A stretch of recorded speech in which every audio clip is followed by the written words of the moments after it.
I'm Nana Farika. The time has come for the lioness to tell her story from her viewpoint and tell the world who Queen Omega is. This is the lion's voice. What do you have to tell the people about Ras Tafari? Light to the world. The king of kings and the conquering lion of the tribe of Judah. I left himself. Where's my ruler? Hey yo! Yeah.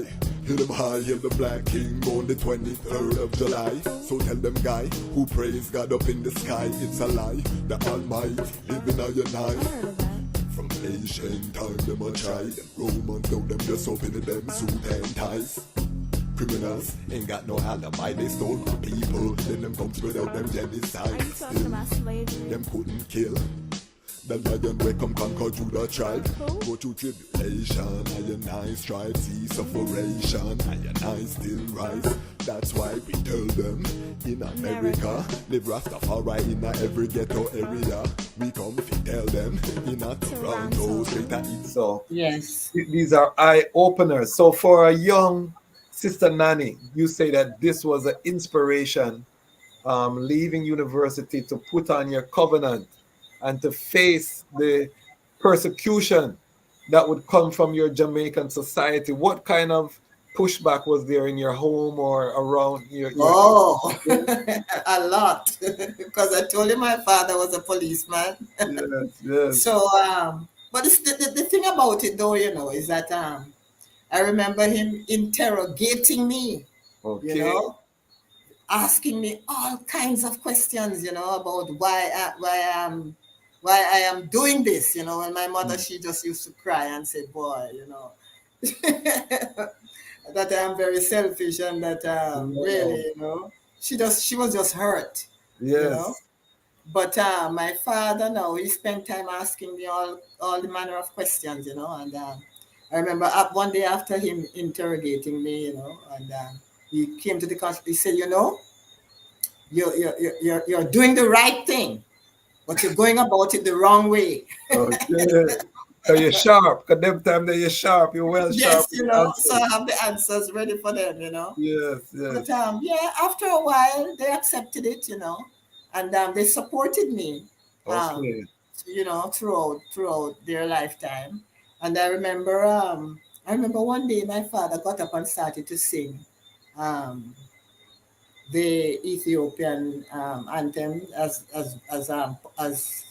made popular by Marcus Garvey. Yes. And that we sing now, Ethiopia, Yes, the land yes. of our fathers. Yes. And I was so shocked. So I went for my videotape and started taping him. I said, but what is this? But this now, he did that. That was after me going to Africa and coming back. And he was so interested in asking about everything that I experienced in Africa and all of that, And he just got up and started singing that. And I said, but what is this? Then my mother came out now. She was in the kitchen and hear him, and she come out and join him. But I said, but wait. All this time you people know this thing and you never even tell us about it. Wow.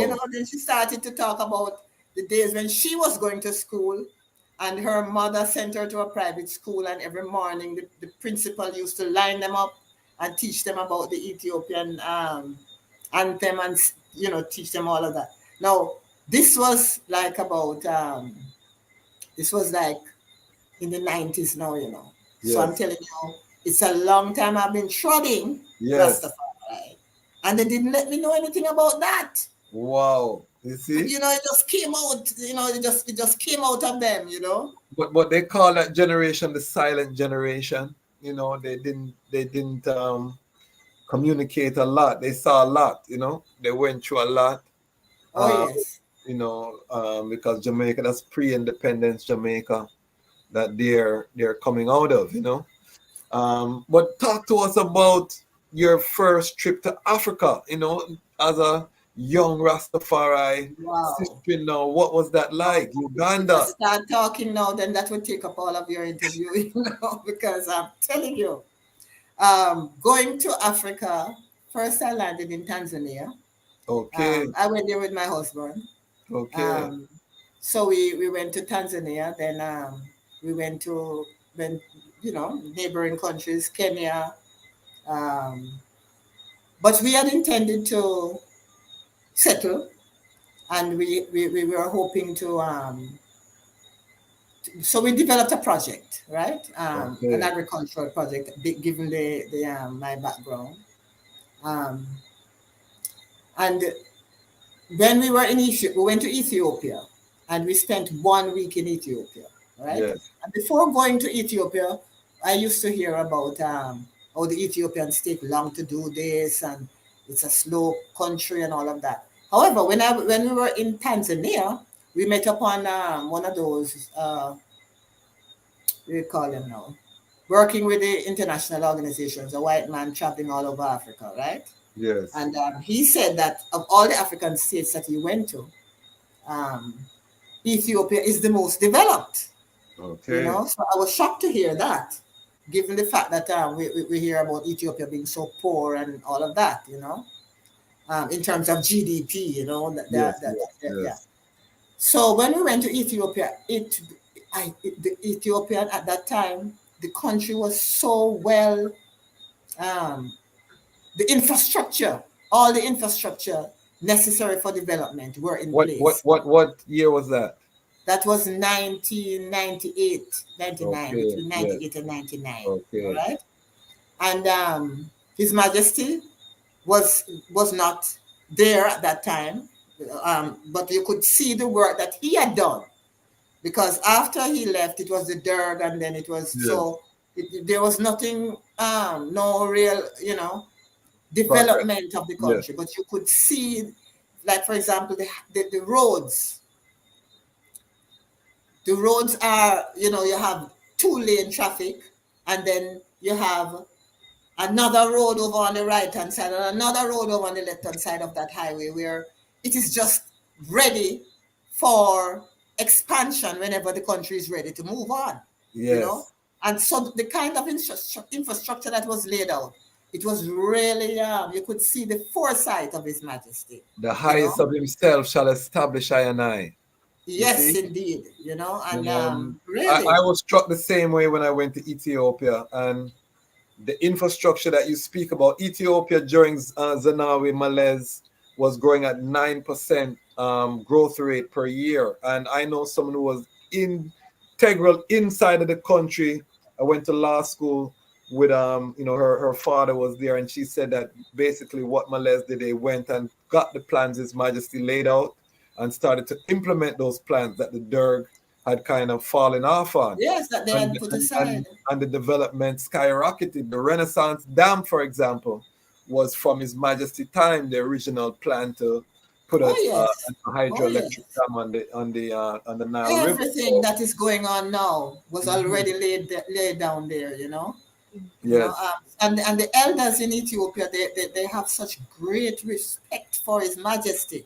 The younger people don't know nothing because they went through the Derg and they went through the socialism thing. Yes, yeah. So, but when you, I remember one elder, one older person telling us that when His Majesty came to Jamaica and went back to Ethiopia, he spent 1 week on the radio just talking about Jamaica and Jamaicans.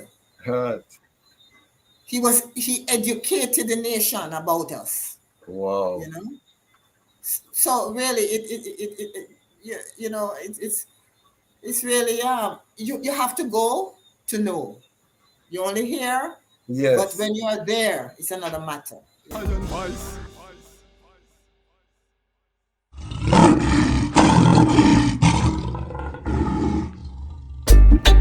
Yeah, Rastafari, Emperor Haile Selassie I. Tell the people about embrace many. Well, even if the stars they fall and the moon turn into blood, well, to the coming war we stand tall. I will shower you with my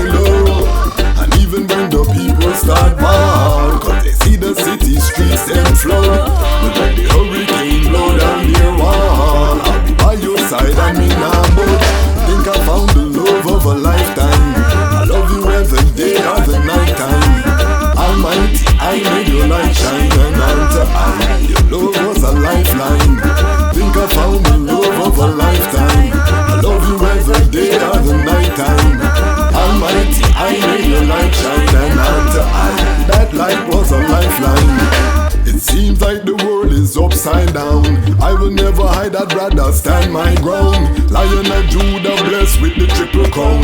Can't come fool I with no circus clown. Now fear no hurricane or the cyclone. Respect for Mama Earth with that embedded on me bone.